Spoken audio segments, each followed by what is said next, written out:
Bonjour les parents, pères et prudents. Aujourd'hui j'échange avec Frédéric Deblay. Frédéric est pneumologue, allergologue et professeur émérite de pneumologie à la faculté de médecine de Strasbourg. On discute notamment des maladies respiratoires liées à l'environnement, dont les allergies, du métier de conseiller médical en environnement intérieur, des bonnes pratiques pour les enfants asthmatiques et d'autres sujets. Voilà, j'espère que vous y trouverez des choses utiles et je vous amène Frédéric Deblay.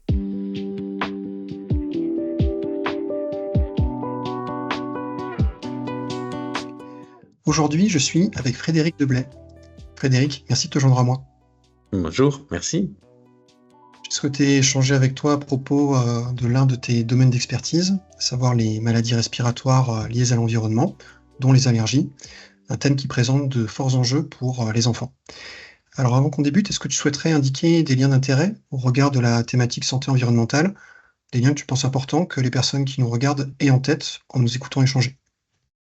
Alors, en ce qui concerne, l'environnement intérieur et les liens, alors, on peut dire, c'est des liens vraiment très, très lointains, mais je vais pas tellement en parler, c'est la désensibilisation. Effectivement, il y a des laboratoires de désensibilisation où j'ai participé à des études cliniques dans la désensibilisation vis-à-vis d'allergènes de l'environnement intérieur, comme les allergènes d'acariens, ou des études cliniques vis-à-vis des allergènes de chats. Autrement, j'ai pas de conflit d'intérêt ou de lien d'intérêt particulier avec des entreprises si peut-être les purificateurs d'air aussi, j'ai fait des études cliniques avec les purificateurs d'air aussi. Ok, très bien, merci pour les précisions. Et pour commencer, si tu veux bien, je te propose de présenter tes activités, ce sur quoi tu travailles, et puis les enjeux associés en santé environnementale. Alors donc je suis, professeur de pneumologie, je suis aussi allergologue. J'étais, chef de pôle et chef de pôle de pathologie thoracique aux hôpitaux universitaires de Strasbourg jusqu'au 1er avril 2024. Maintenant je suis professeur et émérite, à la faculté de Strasbourg. Enfin en gros, je suis à la retraite quoi. Heu donc j'ai mon activité de recherche, elle s'est tournée vers l'environnement intérieur, et la qualité de l'air intérieur dès 1990, donc ça fait de nombreuses années.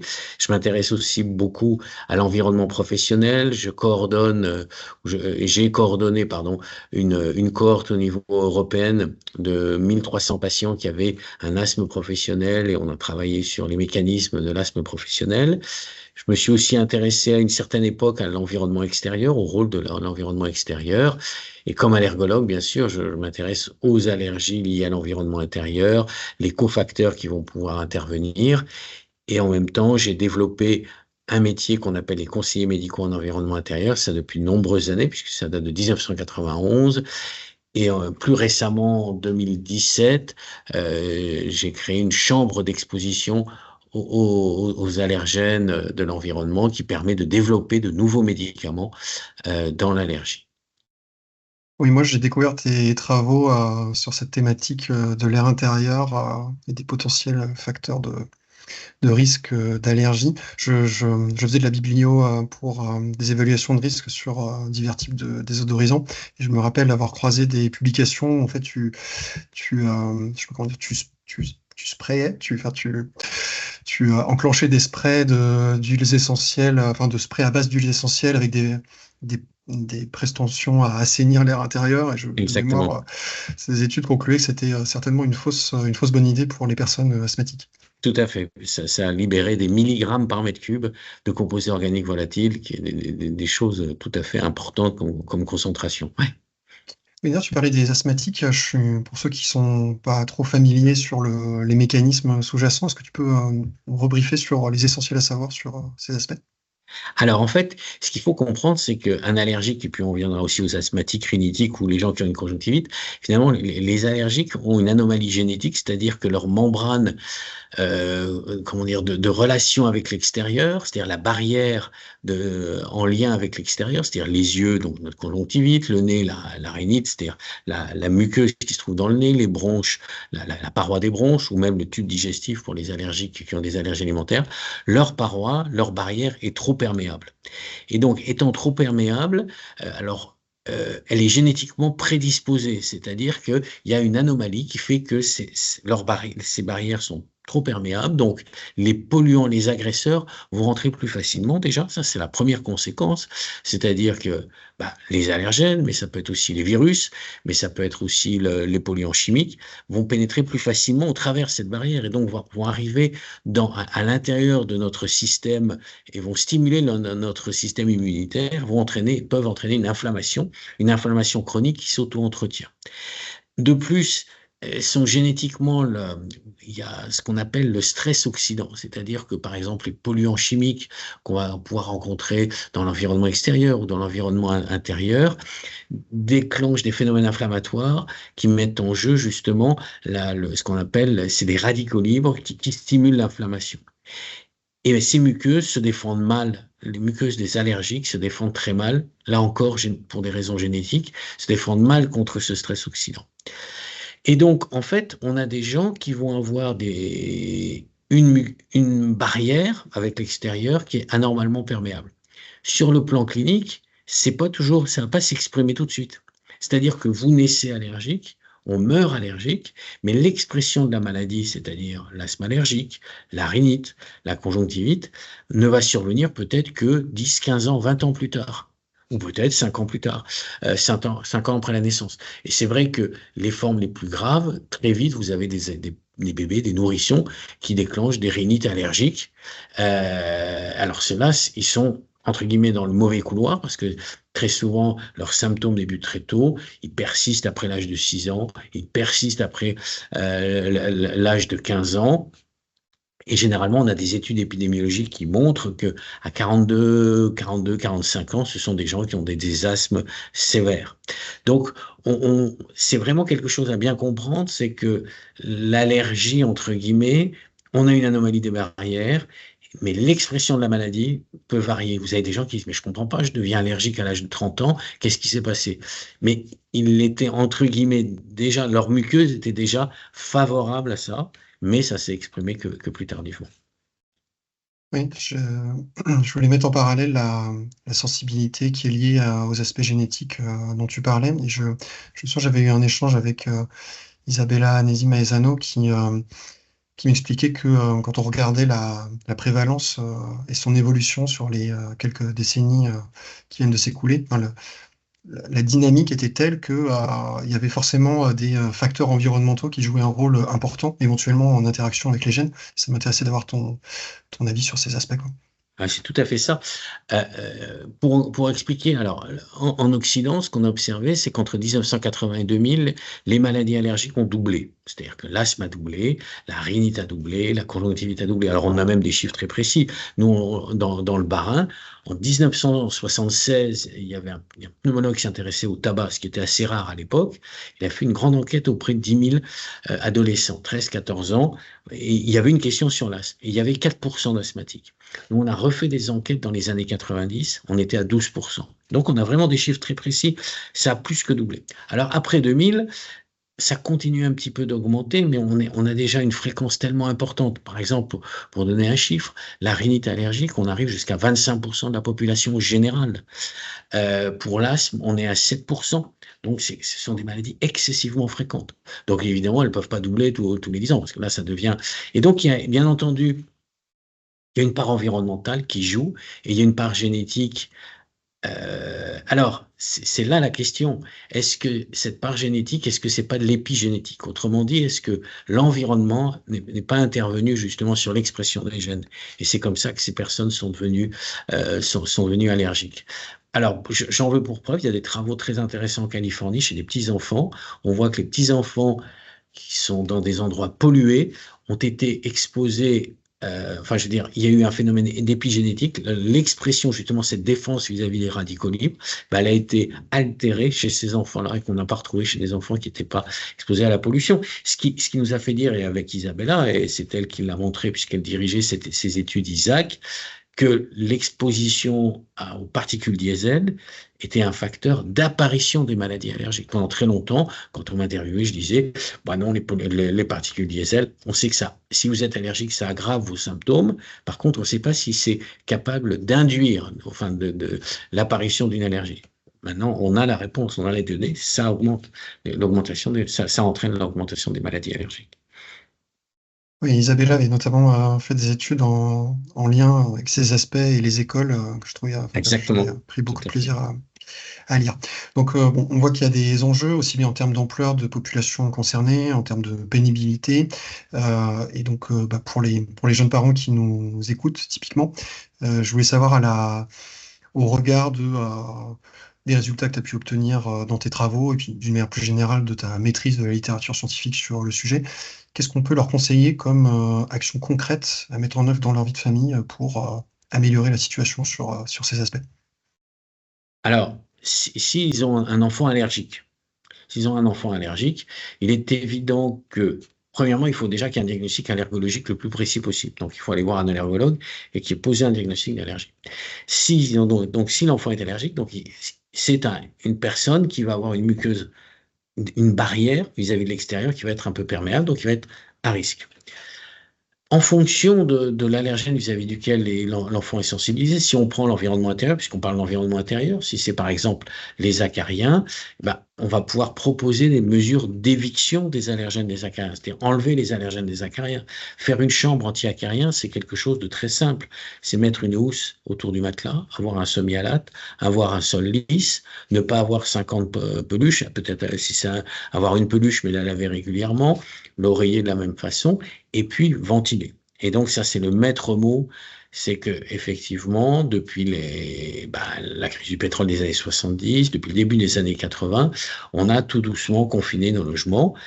Et le fait de confiner nos logements, ça a favorisé l'augmentation de l'humidité relative et ça peut favoriser la rétention des allergènes et donc le développement et des acariens, puis par la suite aussi des moisissures. Donc il faut ventiler, même si on est à côté d'un boulevard où il y a des émissions de particules diesel, il faut quand même ventiler parce que le niveau d'exposition à l'intérieur des maisons est bien plus élevé que celle qu'on va pouvoir rencontrer à l'extérieur. Donc il ne faut pas hésiter d'ouvrir sa fenêtre pendant un quart d'heure pour au moins ventiler l'air. Ça, c'est le premier aspect. L'autre aspect, c'est de faire très attention aux polluants chimiques.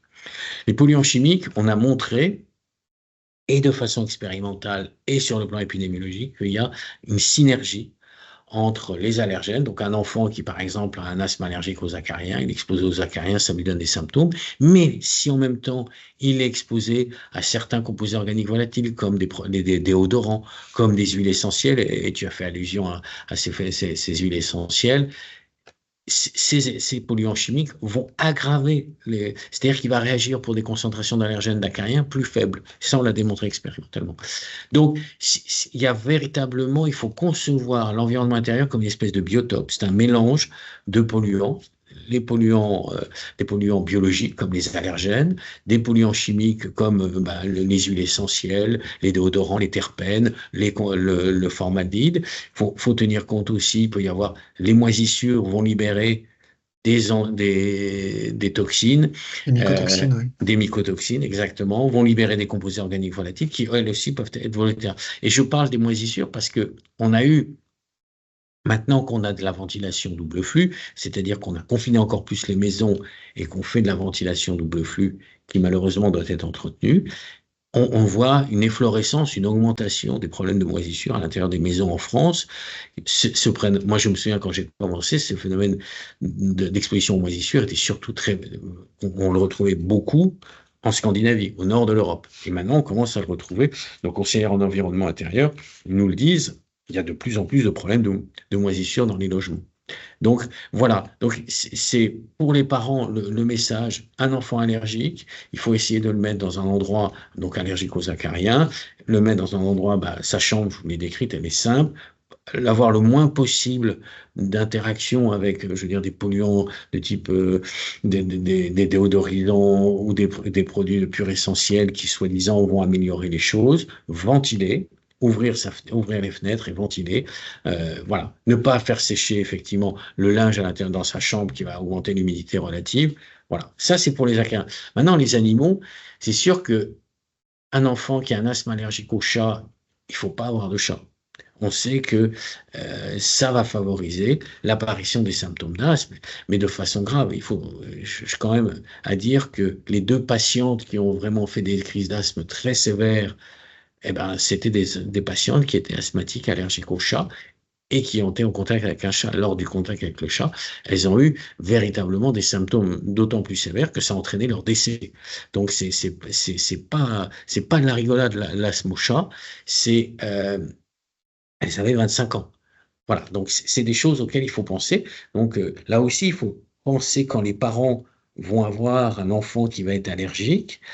Euh, Bien sûr, il va vouloir avoir envie, ils ont comme tous les enfants envie d'un animal. Il faut penser qu'un chat, ça vit 15 ans, qu'on est responsable de cet animal. Et donc, une fois que les symptômes sont partis, c'est très difficile, entre guillemets, de trouver quelqu'un qui va reprendre le chat. Et puis même, personnellement, on se sent responsable de l'animal, on n'a pas envie de le perdre. Et donc, ça pose des problèmes à l'intérieur de la famille beaucoup plus profonds qu'on imagine. Et c'est une autre problématique, les allergènes d'animaux. Oui, je te remercie de souligner ce point de vigilance, effectivement, auquel on ne pense pas tout de suite en lien avec ces aspects. Donc, différents facteurs de risque avec des agents de nature différente. Je voulais revenir sur le côté chimique. Tu as parlé de formaldéhyde à un moment, donc qui est une des substances volatiles qu'on retrouve le plus dans l'air intérieur, polluant classiquement émis avec différentes sources dans les environnements intérieurs. Il y a assez récemment, Santé publique France a fait une étude d'impact où ils ont chiffré je l'ai relu 2 fois, tellement le chiffre est incroyable. Parce que tu parlais de chiffres impressionnants, ils chiffraient ça à 30 000 cas d'asthme évitables par an liés à l'exposition au formaldéhyde à l'école pour en plus une tranche d'âge assez réduite, de 6-11 ans. Donc bon, on peut voir ça aussi du bon côté en se disant bah, si on peut avoir pour une substance, une tranche d'âge et un lieu, on peut avoir déjà autant de cas évitables. C'est assez enthousiasmant d'une certaine manière. Est-ce que tu avais un éclairage sur ces aspects-là? Ben, enfin, moi, je suis, c'est certain que les polluants chimiques, c'est quelque chose dont il faut véritablement en tenir compte. Alors, je veux dire, moi, ce que je trouve spectaculaire, c'est l'augmentation de nos connaissances dans le domaine. Quand j'ai commencé en 1990, les gens nous regardaient, nous étions pas très nombreux. Il y avait Isabelle Momas qui était avec moi, il y avait Sandrine Kirchner qui était avec moi. On nous regardait avec de gros yeux. Et là, maintenant, ça semble totalement évident pour tout le monde que les polluants chimiques à l'intérieur des maisons, on peut avoir un rôle nocif pour les patients. Je crois, encore une fois, et particulièrement dans les écoles, c'est la ventilation. Alors, effectivement, il faut éviter au maximum des matériaux qui libèrent des composés organiques volatiles ou des concentrations importantes de formaldéhyde. Mais si déjà on ventilait dans les classes, ce serait super. Quand quand moi j'étais enfant, c'est-à-dire il y a bien longtemps, les classes étaient très ventilées. À chaque récréation, les fenêtres étaient ouvertes. Or, on ne le fait plus. On ne le fait plus pour des raisons de sécurité, parce qu'on a peur que les enfants passent par la fenêtre. On ne les fait plus parce qu'on a peur aussi qu'il y a je sais pas quoi, qu'il y ait des intrusions dans la classe. Et on ne le fait plus parce qu'il y a un problème de coût d'énergie. Effectivement, tout ça, ça demande des réflexions. Mais quand on voit, il y a de très jolies études où on voit les concentrations d'allergènes, pas d'allergènes, pardon, de polluants chimiques dans les classes au cours de la journée. C'est impressionnant cette augmentation. Et de nouveau, j'en reviens un peu au chat. Si on a plus de 23% de propriétaires de chats dans une classe, les concentrations d'allergènes de chats équivalent à ce qu'on trouve dans une maison qui abrite un chat. Et il y avait des travaux suédois qui montraient que à la rentrée scolaire, les petits enfants allergiques asthmatiques aux chats, eh ben, faisaient des crises d'asthme si dans la classe, il y avait plus de 23% de propriétaires de chats. Donc, on voit vraiment, alors que si on ventile, finalement, ce problème se poserait pas. Donc la ventilation, c'est la ventilation de nos logements, même si effectivement il y a de la pollution extérieure, il faut quand même dire aussi, et ça c'est aussi un remarquable progrès, c'est que la pollution extérieure baisse. Si on prend les dernières données dans Paris, moi j'ai été le jury de thèse d'un étudiant d'Isabelle Momas, où on montrait bien toute cette cohorte Paris, qui est une cohorte de nouveau-nés qu'on suit maintenant depuis des années, quand on voit les niveaux de pollution d'il y a à peu près 10 ans, les niveaux de pollution dans Paris et à l'extérieur de Paris ont vraiment fortement baissé, de 30%. Donc c'est très positif. Donc finalement, il faut pas avoir peur de ventiler. Je crois vraiment, même si on se dit, bien sûr, il va y avoir un peu de diesel, un peu de pollution, il faut ventiler. Et puis de toute façon, les polluants qui sont à l'extérieur, ils rentrent dans les logements, hein, par l'ozone qui réagit avec les surfaces, enfin, les concentrations sont à Exactement. peu près équivalentes, quoi. Ok, ça m'intéressait l'exemple du chat. Encore une fois, comme je suis pas concerné par ces aspects d'asthme à titre personnel, tu vois, je sens que c'est un truc essentiel et que, tu vois, que moi, j'avais pas vu venir comme ça. Et ça me faisait penser par rebond. J'avais croisé des études donc ça m'intéressait d'avoir ton recul sur l'ensemble de la littérature. J'avais croisé des études qui, de mémoire, mettaient une association entre je pense que c'était en lien avec l'hypothèse hygiéniste, une association entre des gens qui avaient un environnement plutôt rural, qui étaient au contact d'animaux dans les fermes, etc., et plutôt des, un risque d'être allergique plus faible. Ça m'intéressait d'avoir ton avis sur ces aspects, et à la fois en préventif et en éventuel curatif. Est-ce que toi, parmi tes Mhm. patients, tu les envoies se rouler dans les feuilles dans la forêt de temps en temps Ouais, ouais, exactement. Non, alors, cette histoire, l'histoire de l'hypothèse hygiéniste, elle a débuté à la fin des années 80. C'est un Anglais qui s'appelle David Strachan qui avait remarqué que les aînés, dans les études épidémiologiques qu'il faisait, les aînés étaient plus souvent allergiques que les cadets. Et il s'est demandé pourquoi. Et son hypothèse, c'était de dire, bah, finalement, les cadets, ils sont exposés au virus de l'aîné, et c'est comme ça qu'ils se protègent des allergies. Et c'est comme ça que l'hypothèse hygiéniste a débuté. Alors, cette hypothèse hygiéniste, elle est, elle a été très fortement portée, et puis on a vraiment eu beaucoup de données par les Bavarois, par les Allemands, donc Enrica von Mutius, les Autrichiens, il y a aussi les Français, il y avait Jean-Charles Alphin qui travaillait donc sur ce modèle qui montrait qu'effectivement les enfants qui vivaient dans des fermes traditionnelles, c'est-à-dire avec les animaux à côté des hommes, étaient beaucoup moins sujets aux allergies que leurs homologues qui vivaient dans les fermes modernes, c'est-à-dire les animaux dans la stabulation à distance de la ferme.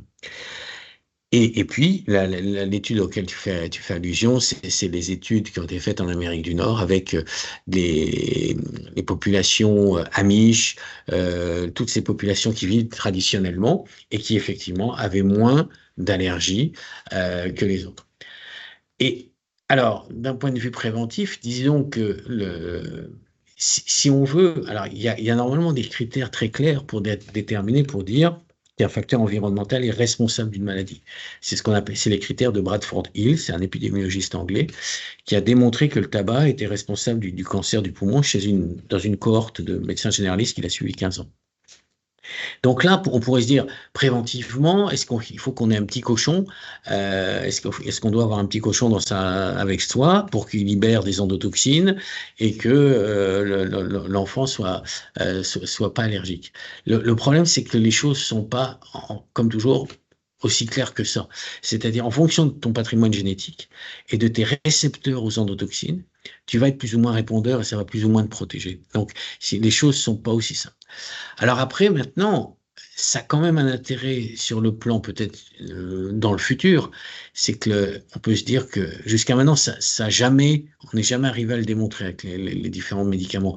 Mais essayer de joindre ensemble, de mettre ensemble lors de la désensibilisation à la fois de l'allergène et puis peut-être des endotoxines pour obtenir justement cette stimulation, alors là ça devient un peu compliqué, du système immunitaire de type TH1, c'est-à-dire le système anti-infectieux. Un peu, c'est le système qu'on met en place dans la vaccination, par exemple, où on fait fabriquer des anticorps type IgG ou IgM. Ben, ça peut être une voie. Alors, ça a déjà, il y a eu des tentatives. Jusqu'à un an, c'est resté, ça n'a pas marché. Il y a eu aussi d'autres tentatives dans la prévention primaire, c'est-à-dire qu'on a donné aux enfants, dès leur naissance, des comment on appelle ça, des produits, des probiotiques, pardon, voilà, des probiotiques, donc des germes, de façon à ce qu'ils fabriquent, à ce qu'ils se protègent des maladies allergiques. Et puis surtout, ce qui est très intéressant, c'est que cette hypothèse hygiéniste a ouvert la voie du microbiote. Et là, on a découvert tout le rôle que pouvait avoir le microbiote dans l'apparition des maladies allergiques. Et là, pour l'instant, on n'est pas arrivé encore à bien cerner les choses pour pouvoir dire, bah voilà, il faut faire ça pour que les enfants n'aient pas d'allergie, puisque la preuve, les probiotiques, quand on les donne, jusqu'à maintenant, ça n'a jamais été très, très efficace. D'accord. Je voulais aborder avec toi aussi, tu as donné un certain nombre de recommandations en termes de bonnes pratiques. Je voulais discuter avec toi d'éventuels conseils de mise en application. Tu en as déjà, il me semble, suggéré un au travers d'autres, de descriptions sur d'autres sujets. C'est le métier, pour ceux qui ne connaissent pas, donc de conseiller médical en environnement intérieur.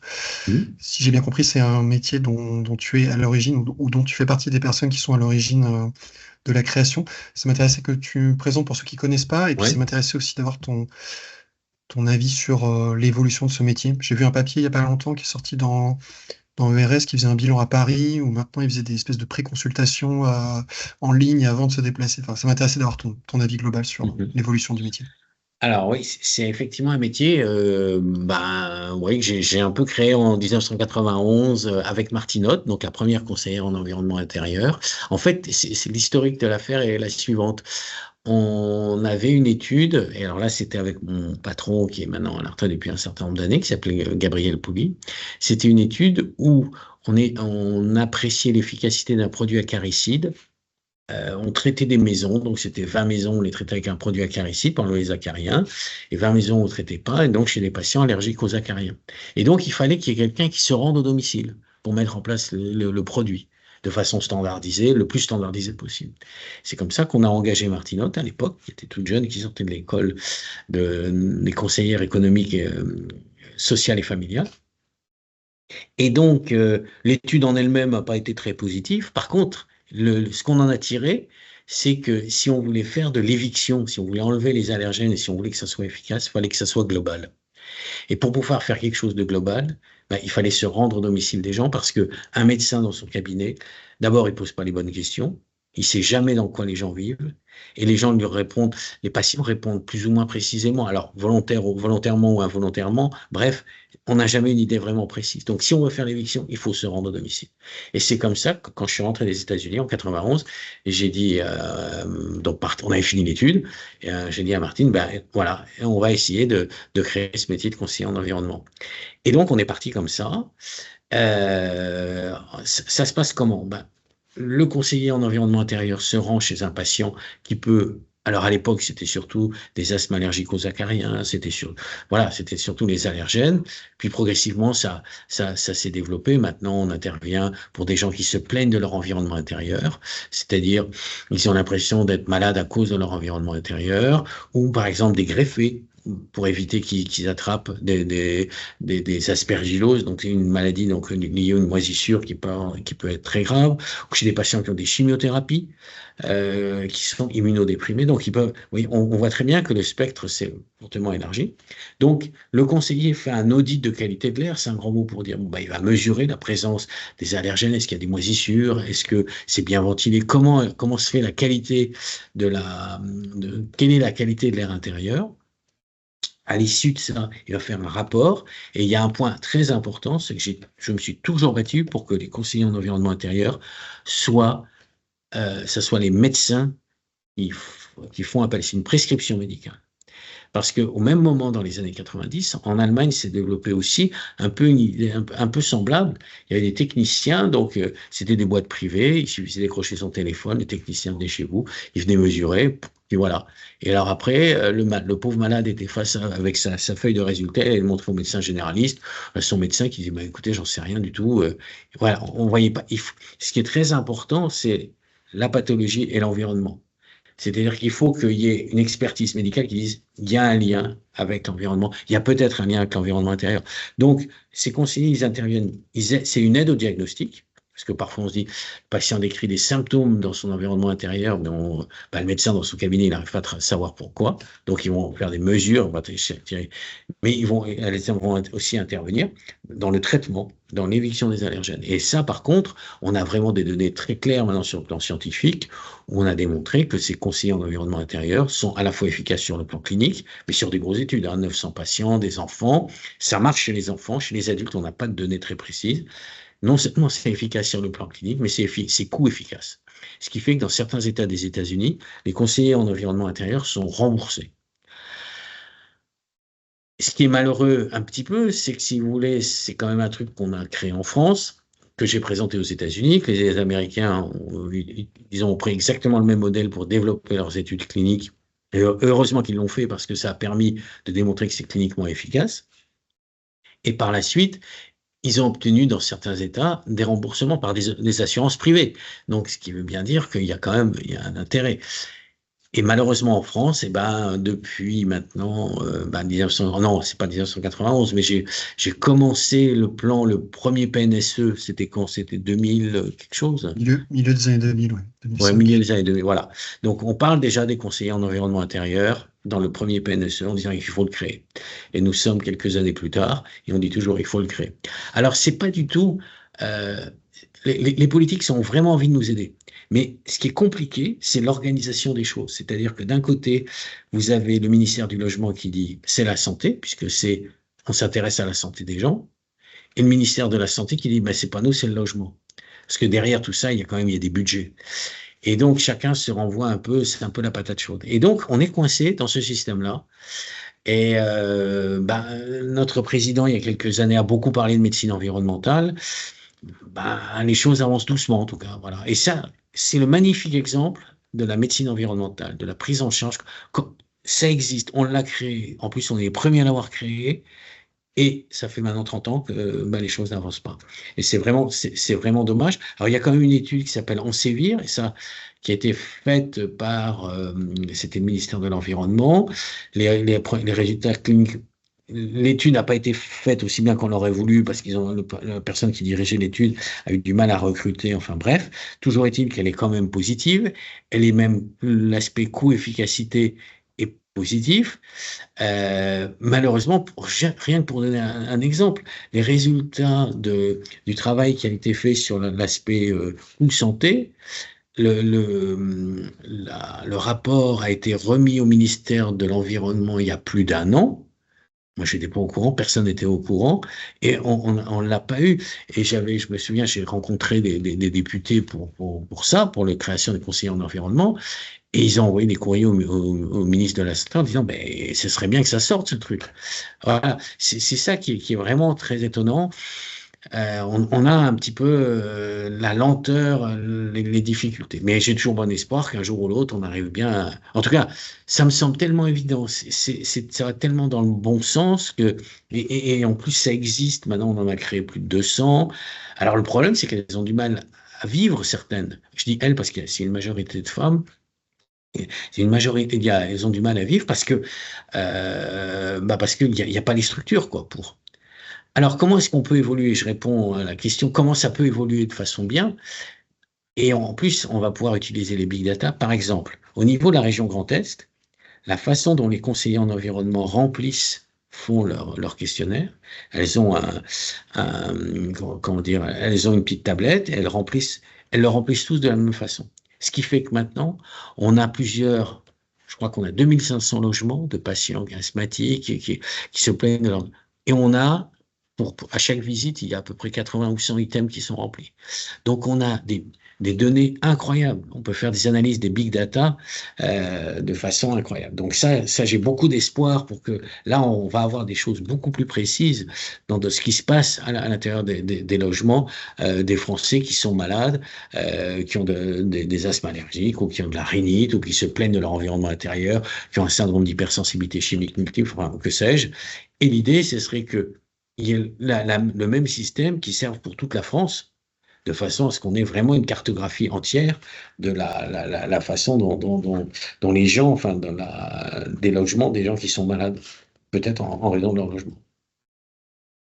Oui, l'exemple que tu donnais, ça souligne un problème qui me semble plus général sur la thématique santé environnementale, puisque elle est très transversale et donc elle rentre mal dans les silos, notamment Exactement, tout à fait. ministériels. Je crois que Exactement. la problématique du pilotage, à chaque évaluation du plan, que ce soit le Haut Conseil ou l'IGED et l'IGAS, enfin tout le monde souligne ça. C'est un truc pour l'instant qui n'a pas. En plus, avec le groupe Santé Environnement qui est censé avoir une espèce quand même d'appui au pilotage, bon, avec l'actualité législative, tout ça, j'ai l'impression que c'est très compliqué, quoi. Bon. Je voulais rebondir là-dessus en disant, voilà, on a discuté de certaines difficultés pour progresser d'une manière générale en santé environnementale, et en particulier sur l'exemple des CMEI que tu développais. On a cité aussi certains chiffres qui peuvent être assez anxiogènes pour certaines personnes, et je me demandais si un parent venait te voir et exprimait une certaine forme d'anxiété ou du mal-être de manière générale en lien avec certains enjeux de santé environnementale ou de santé respiratoire que tu traites. Qu'est-ce que tu lui dirais pour contribuer à lui remonter le moral, si pertinent? Alors, disons, l'éco-anxiété liée au réchauffement climatique, on pourrait déjà se dire que, en ce qui concerne les allergènes, les choses sont pas si simples. Autrement dit, parce qu'il y a beaucoup d'articles qui disent, oui, réchauffement climatique, donc augmentation des pollens, augmentation des saisons polliniques. Bon, alors, c'est vrai dans certains endroits, ça c'est tout à fait clair. Mais par exemple en France, si on prend les comptes polliniques de Strasbourg, la durée de la saison pollinique à Strasbourg des pollens de bouleau, ou des pollens de graminées, on la compare à celle d'il y a 20 ans ou 30 ans, c'est la même. Par contre, à Nantes, elle a beaucoup augmenté. Récemment, là, ce matin, on avait des discussions. Nos collègues de Nice nous disaient que cette année, bah, comme il a beaucoup plu, il y a beaucoup plus de pollen de graminées, et donc il y a plus d'allergènes. Disons que les choses sont pas simples parce que finalement, on parle de le dérèglement. Il faut finalement peut-être mieux parler de dérèglement que de réchauffement parce que finalement, voilà, quand il pleut, eh ben, ça augmente les allergènes puisqu'il y a plus de graminées dans le sud et donc il y a plus d'allergènes et donc les gens sont plus malades. Moi, je dirais à quelqu'un disons que si sa peur, si l'éco-anxiété vis-à-vis des maladies allergiques, moi je crois qu'il faut rester vraiment très raisonnable et je ne suis pas complètement sûr ça va être entre guillemets le grand soir allergique parce que il va y avoir un dérèglement climatique. Je ne sais pas. Franchement, les choses sont éminemment variables d'un endroit à l'autre et je crois que alors, c'est sûr que s'il y a beaucoup d'inondations, vous allez avoir beaucoup de moisissures dans les maisons. Si les maisons sont envahies par l'eau, il y aura beaucoup plus de maisons. Ça avait été montré en Louisiane quand il y avait eu toutes ces inondations. Ça a été montré. Effectivement, là où même, par exemple, le nord de la France, c'est évident que toutes ces maisons qui ont été envahies par l'eau pendant des mois et des mois, il y a plein de moisissures. Donc, les gens vont être malades à cause de leur maison. Ça, c'est vrai. Là, il va y avoir des conséquences. À d'autres endroits, bah, il y aura moins d'eau, donc ce sera pas tout à fait la même chose. S'il fait très chaud, les végétaux peuvent pas grandir, et donc ils pollinisent pas, et donc il y a plus de pollinose. Vous voyez, en fait, c'est pour dire que les choses doivent être un peu nuancées, et faut surtout pas tomber dans l'éco-anxiété. Je crois on arrivera toujours, enfin, alors je suis peut-être un optimiste invétéré, mais je pense qu'en ce qui concerne en tout cas les allergies, on peut arriver véritablement à contrôler les choses et à faire que les gens ne souffrent pas plus maintenant que dans le futur que maintenant. Ouais. Ok, ok, très bien. Merci beaucoup pour ton éclairage sur ces aspects. Je me demandais, est-ce qu'il y avait un point important pour toi qu'on n'aurait pas abordé spontanément au cours des échanges? Non, je crois qu'on non, moi je pense que merci de m'avoir laissé vraiment bien développer les conseillers en environnement. Je crois que c'est vraiment important. Vraiment un message et c'est bien ce que tu as dit derrière. En plus, c'est parfait. C'est vraiment un problème et faut continuer à essayer d'y arriver. J'espère qu'il y en a qui continueront après moi, mais j'en suis persuadé de façon à ce qu'on finisse par y arriver. Ok, c'est moi qui te remercie beaucoup pour mes informations intéressantes, les conseils pratiques. Je me demandais parmi ceux qui nous écoutent et qui voudraient approfondir tes travaux ou tes sujets. Donc tu as précisé que en introduction que tu étais professeur émérite, donc avec une retraite active. Est-ce qu'il y a un endroit où on peut les renvoyer pour suivre ton travail? Ou, Alors, c'est une question parce que normalement, je suis en pourparlers avec une maison d'édition pour essayer d'écrire le premier livre de médecine environnementale. Euh, un livre à destination des médecins généralistes, mais enfin généralistes et grand public, parce qu'effectivement, on manque de littérature, on n'a pas de livres. C'est vrai qu'il n'y a pas. Alors, des livres grand public, je pense qu'il doit y en avoir, et je pense que tu le sais sûrement bien mieux que moi. Pour les professionnels, parce qu'on a une extrême difficulté, c'est que l'environnement, on en parle tout le temps. Or, moi, je suis pneumologue, les pneumologues devraient être passionnés par ça. Or, ça ne les passionne pas du tout. Les médecins, on a véritablement tout un travail à faire chez les médecins, à leur faire comprendre aussi que ils ont vraiment leur place dans l'environnement, que l'environnement, c'est quelque chose qui fait partie de leur travail. Mais encore faut-il leur enseigner. Et à Strasbourg, nous, on enseigne l'environnement depuis des années, mais avec un succès très, très mitigé, même dans les nouvelles générations. C'est ça qui est assez intéressant, c'est qu'on a cette espèce de discordance. On a des générations qui sont de plus en plus conscientes du rôle de l'environnement, mais finalement qui n'arrivent pas encore à l'implémenter dans leur activité professionnelle. Alors, ça vient de plus en plus, mais et c'est ça qu'il faut continuer à faire. Moi, je me souviens les premières fois où je parlais aux médecins généralistes, où je parlais d'éviction, où je disais, voilà, tel aspirateur marche mieux, les housses anti-acariens, ainsi de suite. Alors, c'est vrai que mon éditoire était majoritairement masculin. Je sentais que je les intéressais moyennement avec mes histoires. Progressivement, il y a un intérêt qui grandit. Il y a un intérêt qui grandit, mais je trouve que, en fait, il grandit quand les médecins sont confrontés à leurs patients. Parce que là, les patients leur posent des questions. On leur dit, mais les purificateurs, est-ce que ça marche? Est-ce que tel ou anti-acariens? Alors là, ils disent, mince, il faut que je puisse répondre.